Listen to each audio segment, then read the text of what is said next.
राज्य में सुभद्रा योजना को नहीं आसीगला बड़ खुशी खबर। अगस्ट 15 तारिख में आसवाक जाऊँगी एसओपी। तेज क्यों मैंने आवेदन करेंगे क्यों मैंने आवेदन करेंगे ना कौन रही अपडेट जहाँ आम भिडियो मध्यम जाना जहाँकि सुभद्रा योजना आसवाक 50 टଙ୍କା एने आसला सरकार तरफ एक बड़ खुशी खबर। जाना पूर्व वीडियो को लाइक करूँ, सब्सक्राइब करनथिले एबे सब्सक्राइब करी पाखर थिबा घंटी चिन्ह को दबाई दिंतु। देखंतु अपडेट रही सुभद्रा योजना एसओपी अगस्ट 15 रे आसीबो। एथिरे किए पाइबो किए पाइबेनी तार स्पष्ट चित्र रहिबो। सुभद्रा योजना पई आधार कार्ड ही यथेष्ट। तबे उच्च वर्गर लोक एथिरो बाद पड़ी पारंती। विशेष करी जे माने आयकर देउछंती सेमानकु सरकार बाद देई पारंती। तेबे अगस्ट 15 रे एसओपी आसीबा परे सुभद्रा योजना नै चित्र आहुरी स्पष्ट हेबो बोली कहिसंती उपमुख्यमंत्री प्रभाती परिडा।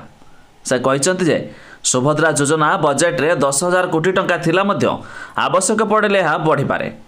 तेबे आसंता सेप्टेम्बर 17 तारिख रे राज्य रे योजना लागू हेबो। सेहीपरि राज्य रे जेमिति लक्षपति दीदी संख्या बढ़िबो से नै तांको सरकार काम करुछि। मिशन शक्ति माँ मानकु दुबई बुलाई नेले सेमानक विकास है जीवनी सेमानकर एक्सपोजर भिजिट उपर अधिक गुरुत्व दियाजिबो। स्कूटी नहीं मिशन शक्तिर महिला माने पस्ताउछंती। गत सरकार सेमानक उपर ऋण भार बढ़ाई देछि।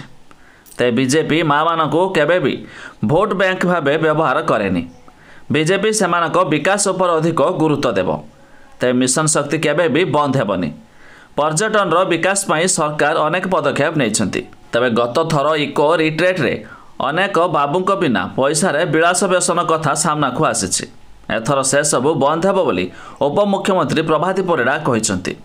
तबे राज्य रे अगस्ट 15 तारिख रे आसवाक जाउछि सुभद्रा योजनार एसओपी, जहाँकि जना पड़िबो केउ माने एथिरे आवेदन करि पारिबे केउ माने मध्य बाद पड़िबे आ एहार वेबसाइट मध्य कोन रहिबो।